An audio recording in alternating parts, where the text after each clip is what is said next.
Hello दोस्तों, welcome to DGFT exam consultants. My name is CMS Sandeep Kumar.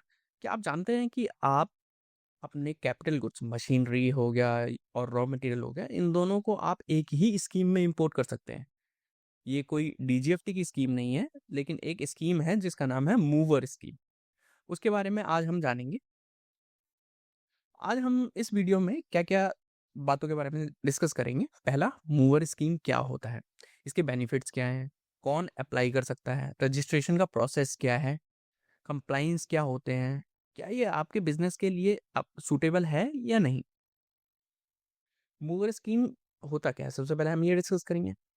मैं अगर आपको सिंपल लैंग्वेज में बताऊं कि जब भी आप इंपोर्ट करते हैं, जब तक वो मटेरियल आपका, मान लीजिए रॉ मटेरियल हो गया या कैपिटल गुड्स हो गए, जब तक वो कस्टम एरिया में रहता है, क्या आपको ड्यूटी पे करने की जरूरत होती है? नहीं, आपको ड्यूटी पे करने की जरूरत नहीं होती है। बस यही एक प्रोसीजर आपका एप्लीकेबल हो जाता है आपकी फैक्ट्री पे।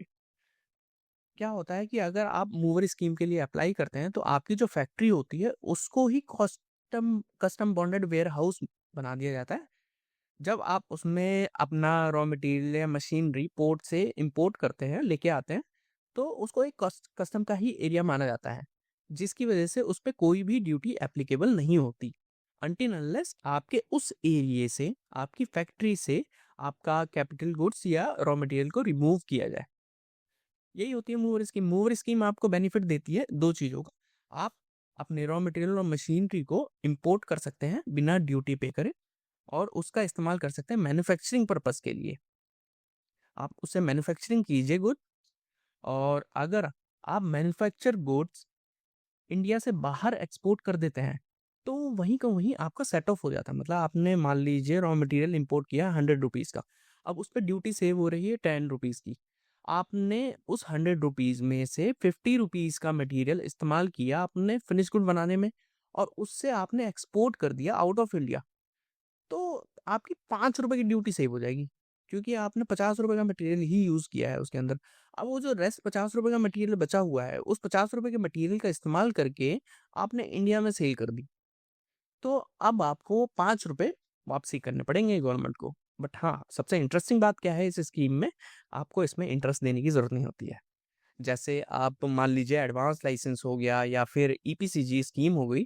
इन स्कीम्स में क्या होता है कि ये ना एक्सपोर्ट ऑब्लिगेशन से लिंक है। ये दोनों ही स्कीम एक्सपोर्ट ऑब्लिगेशन से लिंक है। अगर आप उन्हें डोमेस्टिक में सेल करेंगे उनके मशीनरी को, बिना उनकी ऑब्लिगेशन पूरी करे, तो आपको ड्यूटी तो वापसी करनी ही पड़ेगी।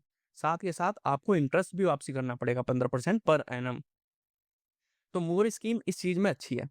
तो बेसिक बेसिक आपको समझ में आ गया। आपकी फैक्ट्री को ही कस्टम बॉन्डेड वेयर हाउस बना दिया जाता है, जिसमें आप अपने रॉ मटेरियल को और मशीनरी को इंपोर्ट कर सकते हैं बिना ड्यूटी पे करे।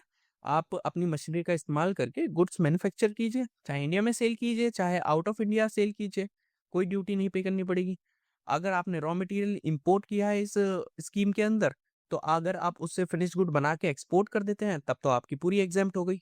अगर आपने डोमेस्टिकली सेल कर दी, तो आपने जितना बचाया था आपको वो वापसी करनी पड़ेगी विदाउट एनी इंटरेस्ट।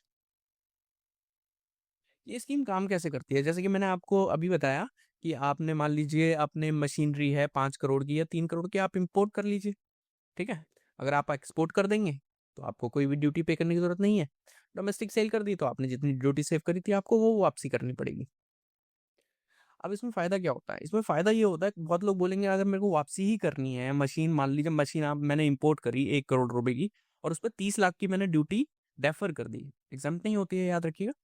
डेफर कर दी, तो 10 साल बाद आपने अगर उस मशीन को इंडिया में सेल करा, तो आपको वो 30 लाख रुपए वापसी करने पड़ेंगे। अब ये बहुत लोग बोलेंगे ये 30 लाख रुपए तो वापसी करने ही है, तो मैं ये इस स्कीम का फ़ायदा क्यों उठाऊँ? इस स्कीम का फ़ायदा इस चीज़ में है कि वो जो 30 लाख की वैल्यू आज है, वो 10 साल बाद नहीं रहेगी।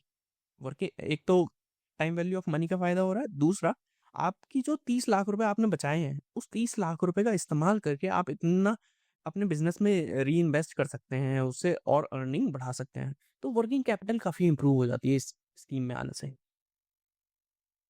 मगर मोर स्कीम के बेनिफिट अगर मैं ऐसे बताऊँ, तो नो इमीडिएट ड्यूटी, आपको कोई भी इमीडिएट ड्यूटी पे करने की ज़रूरत नहीं होती। रॉ मटेरियल पे भी डेफर कर सकते हो आप। नो एक्सपोर्ट ऑब्लिगेशन, कोई एक्सपोर्ट ऑब्लिगेशन से लिंकेज नहीं है इस स्कीम का। अगर मान लीजिए आपका डोमेस्टिक सेल है पूरा का पूरा, और आप मशीन मंगाते हैं और उससे मैन्युफैक्चरिंग करते हैं। बहुत लोगों को ये डाउट होता है कि अगर मैं मशीन मंगाऊँ और उससे जो भी मैं फिनिश गुड बनाऊँ वो इंडिया में ही सेल कर रहा हूँ, तो क्या मेरे को ड्यूटी वापसी करनी पड़ेगी? नहीं। मशीन का और रॉ मटेरियल का लिंकेज अलग-अलग है।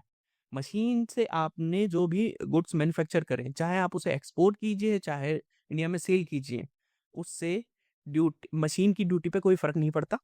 रॉ मटेरियल पे फ़र्क पड़ता है। अगर रॉ मटेरियल आपने मंगाया हुआ है, उसका इस्तेमाल करके आप फिनिश गुड अगर एक्सपोर्ट करते हैं, देन आपकी ड्यूटी एग्ज़ेम्प्ट हो जाती है। अदरवाइज़ आपको ड्यूटी पे करनी पड़ती है विदाउट एनी इंटरेस्ट।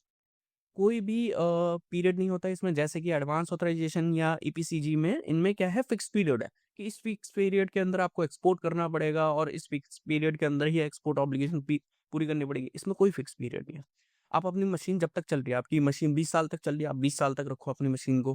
फिर आप अगर उसे री एक्सपोर्ट कर देते हैं मशीन को, तो आपको उस पे भी ड्यूटी पे करने की ज़रूरत नहीं है। ठीक है? कोई इंटरेस्ट चार्ज नहीं होता इसमें।